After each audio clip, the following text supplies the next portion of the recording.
Occasion ఏదైనా location ఎక్కడైనా తెలుగువారి వేడుక అంటే ఆలివ్ మిఠాయి ఉండాల్సిందే. నమస్తే, నేను విజయ్. ఆపరేషన్ సింధూర్ సక్సెస్ఫుల్గా మన ఇండియన్ ఆర్మీ దీన్ని పూర్తి చేసింది.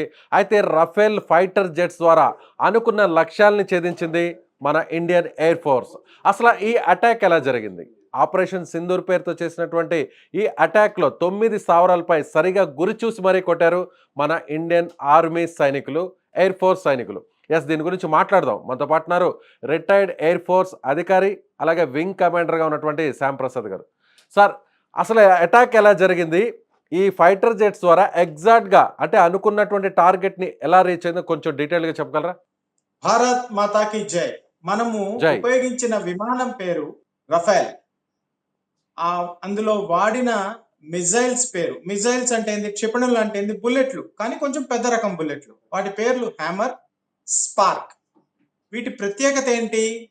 ఇవి ఏందయ్యా అంటే ఎంత దూరమైనా ప్రయాణించగలవు.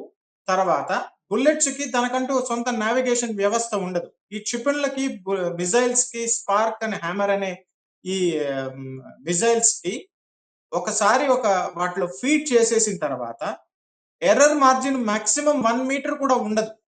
అవి దూరం ప్రయాణించి తాను ప్రయాణ నిర్దేశం లక్ష్యం చేరిన తర్వాత 2-3 సెకన్ల తర్వాత బ్లాస్ట్ అవుతుంది. అంటే కంప్లీట్ అనిహిలేషన్ అంటారు. పూర్తిగా సర్వనాశనం చేయడం. అదే కదా ఆపరేషన్ సింధూరం అంటే. అంటే ఈ రఫేల్స్ ఎక్కడి నుంచి వెళ్ళుంటాయి సార్? ఈ ఫైటర్ జెట్స్ ఏ ఏ ప్రాంతాల నుంచి, అంటే ఏ ఎయిర్ బేస్ నుంచి వెళ్ళుంటాయి? మనకి హర్యానా, పంజాబ్ నిండా మనం ఎయిర్ బేస్లు పెట్టుకున్నాం సార్. మొదటి నుంచి సరిహద్దు ప్రాంతాల్లో అక్కడ మోహరించిన స్టేషన్‌లో కూడా నేనున్నాను అదృష్టవశాత్తు. ప్లస్ ఆపరేషన్ కారణాల వల్ల వాటి పేర్లు చెప్పలేను. చాలా కొద్ది ప్రదేశంలో ఉన్నాయి. చాలా తక్కువ డిస్టెన్స్‌లో ఉన్నాయి. ఈ ఆపరేషన్‌కి ముందుగానే 1:28 నిమిషాలకి ఇండియన్ ఆర్మీ చెప్పేసింది. 1:44 బయలుదేరాయి. 1:44 ప్రత్యేకత ఒకటుంది. ఆ టైంలో అవేర్‌నెస్, సెన్సర్స్ పనిచేయడం లేదా మ్యాన్ పవర్ మత్తులో ఉంటుంది. నిద్ర మత్తు. దాన్ని మనం అంటాం కదా జనరల్‌గా బ్రహ్మ ముహూర్తానికి ముందు తర్వాత. ఆ టైం చేసుకోవడం కూడా మిలిటరీలీ చాలా కీలకమైన నిర్ణయం ఇది. ఆషామాషీ వ్యవహారం కాదు. అంటే ఎలా చెప్పాలి సార్? అంటే చాలా కీలకమైన నిర్ణయం అని ఎలా అంటారు? దీని గురించి డీటెయిల్‌గా చెప్పగలరా? అంటే మామూలుగా సాధారణ డీటెయిల్‌గా పౌరులకు కూడా అర్థమయ్యే విధంగా. తప్పకుండా సార్. ఎందుకంటే ఇప్పుడు మనకి రాడార్ వ్యవస్థ ఉంటుంది. మన నైట్ విజన్ కెమెరాస్ ఉంటాయి. ఇంట్లో మన సీసీటీవీ కెమెరాస్ ఉంటాయి. లేదా మన టీవీ పనిచేస్తుంది. లేదా మన మొబైల్స్ ఉంటాయి. ఆ సమయంలో సెన్సర్ శక్తులు గాని, రాడార్ శక్తులు గాని చాలా strongest point of a chain is the weakest link అంటాం. వీకెస్ట్ లింక్ అన్నమాట. ఆ క్షణాల్లో మన ఎక్విప్‌మెంట్ అవేర్‌నెస్ కూడా చాలా వీక్ ఉంటది. ఆ క్షణంలో మనం కొట్టాలి నేర్చుకున్నామంటే అక్కడ వాళ్ళ రాడార్‌లు మేల్కొని ఉండాలి. రాడార్‌లు ఆన్‌లో ఉండాలి. వాళ్ళ కరెంట్ ఉండాలక్కడ. మనం అన్ని సర్వసన్నద్ధంగా చేసుకున్నాం. ఎప్పటి నుంచి? 12 రోజుల నుంచి. సో మొత్తం ఈ ప్రక్రియ ఎంత సేపట్లో పూర్తయింది? ఎన్ని నిమిషాల్లో పూర్తయి ఉంటుంది? అంటే మీరన్నట్టుగా హర్యానా ఎయిర్ బేస్ నుంచి మన ఫైటర్ జెట్స్ వెళ్ళుంటే ఎంత దూరం వరకు వెళ్ళాయి? ఎంత సేపట్లో అటాక్ చేసి మిసైల్స్‌ని లాంచ్ చేసి తిరిగి మళ్ళీ సేఫ్‌గా వచ్చేసుంటాయి? నేను క్రితంసారి మీతో చెప్పాను కదా సార్, 3 నిమిషాలు చాలా ఎక్కువ మనకి. మన పవరు ప్రపంచానికి తెలియాలి సార్. సింహం జూలు విదిలించడమే. 3 నిమిషాల్లో మనం వెళ్ళేసి వచ్చేయొచ్చు. అంటే మొత్తం ఈ ప్రక్రియ ఎంత సేపట్లో పూర్తయి ఉంటుంది? మీరన్నారు సరిగ్గా 1:30 ఆ టైంలో అటాక్ స్టార్ట్ అయ్యాయని. సో కేవలం కొన్ని నిమిషాల వ్యవధిలోనే ఇదంతా పూర్తయి ఉంటుందా? 1:44కి అటాక్స్ మొదలయ్యాయి సార్. 1:50కి అంతా అయిపోయి ఉంటుంది. మనం వచ్చి ఇంటికొచ్చి నిద్ర కూడా పోవచ్చు. వాళ్ళు పక్కన పాకిస్తాన్ వాళ్ళు ఏం చెప్తారని ఎదురు చూడడం తప్పితే. కానీ ఆపరేషనల్ ప్రిపేర్డ్‌నెస్ అనేది ఆ 3 నిమిషాలకి, ఆ 4 నిమిషాలకి మనం విధ్వంసం సృష్టించాలంటే మ్యాన్ బిహైండ్ ద మెషిన్ ఎంత కష్టపడాలని దాని గురించి ఆలోచించండి. కొన్ని సంవత్సరాలు, కొన్ని నెలల పాటు, కొన్ని వందల వేల మంది నార్మల్ పౌరుల దగ్గర నుంచి త్రివిధాల కష్టపడితే గాని ఆ 3 క్షణాల్లో ఉత్పాతం సృష్టించగలం. ఆ శక్తి. రాంప్రసాద్ గారు, ఇప్పుడు జెట్స్ రఫేల్స్ వెళ్ళాయంటారు. అంటే రఫేల్స్ మామూలుగా రాడార్ కూడా అంత చిక్కవా రఫేల్స్? చిక్కవు సార్. దాన్ని బీవీఆర్ అంటారు. Beyond visual range. ప్రతి విమానానికి, ప్రతి రాడార్‌కి ఒక రేంజ్ ఉంటుంది. 200 కిలోమీటర్లు, 300 కిలోమీటర్లు, 50 కిలోమీటర్లు. ఇవి బీవీఆర్ శక్తులున్నవి. అంటే వాళ్ళ విమానాన్ని మనల్ని చూసింది అనే లోపునే మనం పని చేసుకొని వచ్చేస్తాం. ఆ శక్తి పాకిస్తాన్ దగ్గర ఉంది గానీ, సమయానికి ఆ బ్యాటరీలు పనిచేయాలి గదా! కరెంట్ ఉండాలి గదా! బ్యాకప్ ఉండాలి గదా! మొత్తం ఎన్ని ఫైటర్ జెట్స్ ఇందులో పార్టిసిపేట్ చేసుంటాయి అటాక్‌లో? చాలా ఎక్కువగా అవసరం లేదు సార్. కొన్ని చేసినా చాలు. ఎందుకంటే 9 చోట్ల మనం దాడులు చేసాం. దాదాపు 90 మంది వరకు కూడా ప్రాణ నష్టం జరిగిందని పాకిస్తాన్ వాళ్ళే అన్నారు.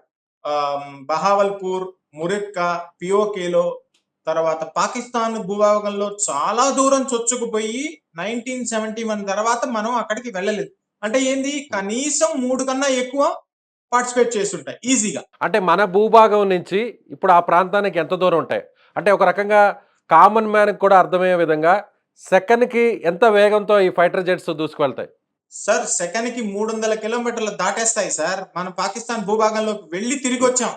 ఆశ్చర్యకరమైన వావ్! విషయం ఏంటంటే, పాకిస్తాన్ భూభాగంలోకి వెళ్లి అంతర్జాతీయ బోర్డర్, ఇప్పుడు ఒకటేంది లైన్ ఆఫ్ యాక్చువల్ కంట్రోల్, ఇంకోటేంది లైన్ ఆఫ్ కంట్రోల్. ఈ 2 దాటి కూడా మనం పోయి వచ్చామంటే, వాళ్ళ భూభాగంలో మన విమానం కనీసం 1, 2 నిమిషాలు ఉండి ఉంటుంది డెఫినెట్‌గా. కానీ వాళ్ళకంత శక్తి సామర్థ్యాలు లేవు. తిప్పికొట్టే సామర్థ్యాలు లేవు. ఈ లోపల మనం మిసైల్స్ వదిలేసాం. అవి పోయి అటాక్ చేసాయి. ఆ మిసైల్స్ వదిలేయంగానే విమానం వెనక్కి తిరిగేయచ్చు. దాన్ని టర్న్ అరౌండ్ అంటారు. వెనక్కొచ్చేసాయి. కాబట్టి ఈ 9 ప్రాంతాల్లో అటాక్ జరగడం నాకు తెలిసి 3 నిమిషాల నుంచి 9 లోపల జరిగిపోయి ఉంటుంది. ఈ లోపల రియాక్ట్ అయ్యే శక్తి సామర్థ్యాలు పాకిస్తాన్ దగ్గర లేవు అని మొన్న బాలాకోట్‌లో ప్రూవ్ అయింది. ఇప్పుడు ప్రూవ్ అవుతుంది. అంటే ఒక నావిగేషన్ సిస్టమ్ ద్వారానే ఈ మిసైల్స్ అన్నీ కూడా ఒక దాడిలో పాల్గొన్నాయనుకోవచ్చా? అంటే ఈ మిసైల్స్‌ని అలా లాంచ్ చేశారనుకోవచ్చా? ప్రయోగించారనుకోవచ్చా? నేనిందాక చెప్పాను కదా! బుల్లెట్‌కి తన స్వయం నావిగేషన్ శక్తి ఉండదు. ఇదేంది పెద్ద సైజ్ బుల్లెట్. కానీ దీనికంటూ తనకొక సొంత బుర్ర ఉంటుంది. దాంట్లో కంప్యూటరైజ్ చేసేసి డేటా ఫీడ్ చేసేస్తారు. ఒక్కసారి దాన్ని రిలీజ్ చేసిన తర్వాత, అది మధ్యలో గాలిలో ఏదన్నా మబ్బులు అడ్డంకి వచ్చినా, లేకపోతే ఇంకేదైనా అడ్డంకి వచ్చినా గాని నేరుగా దూసుకుంటూ పోయి, తనకిచ్చిన లక్ష్యం మీద పడిన తర్వాత నేను నీట్‌గా పడ్డాను అన్న తర్వాత తన పేలోడ్‌ని బ్లాస్ట్ చేస్తుంది. ఈ శక్తి సామర్థ్యాలు హ్యామర్ అనే మిసైల్స్‌కున్నాయి. స్పార్క్స్ అనే మిసైల్స్‌కున్నాయి. ఈ మిసైల్ పేలితే, ఈ హ్యామరాన్ గాని, స్పార్క్ మిసైల్ గాని పేలితే ఎంత పరిధి వరకు దీని ఎఫెక్ట్ ఉండొచ్చు? మినిమమ్ 50 మీటర్ల వరకు సర్వనాశనం అయిపోతుంది సార్. అక్కడ ఇంక 10 ఏళ్ల వరకు ఏమీ చేయలేం. అంటే ఆ 50 చిన్న మీటర్ల వరకు మైన్యూట్ ఉన్నటువంటి భూభాగంలో ఎలాంటి కట్టడాలున్నా కూడా అవన్నీ కూడా పూర్తిగా కూలిపోతాయి. పూర్తిగా కూలిపోతే దాంట్లో ఉన్న చిన్న చిన్న ఉంటాయి గదా! చిన్న చిన్న ముక్కలుంటాయి గదా! దాన్నేమంటారు? హ్మ్. తునకలు. ఆ తునకలు దూరుకుపోతాయి. ఆ మనుషులకి ఇంక బతికే ఛాన్స్ లేదు. ఇప్పుడు మనకొస్తున్న ప్రతి నిమిషానికి అన్ని ఛానెల్స్ పెద్దగా అరుచుకుంటూ చేస్తున్నారు. మీలాగా ప్రశాంతంగా ఇంటర్వ్యూలో విషయాలు అడగటం లేదు కదా! వాళ్ళందరూ ఓ అని గొడవ చేస్తున్నారు. దాంట్లో తెలియాల్సిన విషయం ఏమిటంటే, వాళ్ళ ప్రాణ నష్టం పెరుగుతూనే పోతూ ఉంది. సార్ మీ ఎక్స్‌పీరియన్స్‌లో చెప్పండి. అంటే కేవలం ఈ ఆపరేషన్‌తోనే క్లోజ్ చేస్తామా?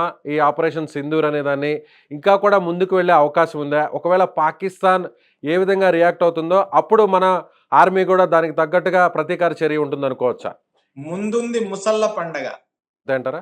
Right sir. Thank you. So ఇది thank you sir. Indian Air Force మాజీ అధికారి వింగ్ కమాండర్ శ్యామ్ ప్రసాద్ గారు చెప్తున్నట్టుగా ముందుంది ముసళ్ళ పండగ. ఇది జస్ట్ శాంపిల్ మాత్రమే.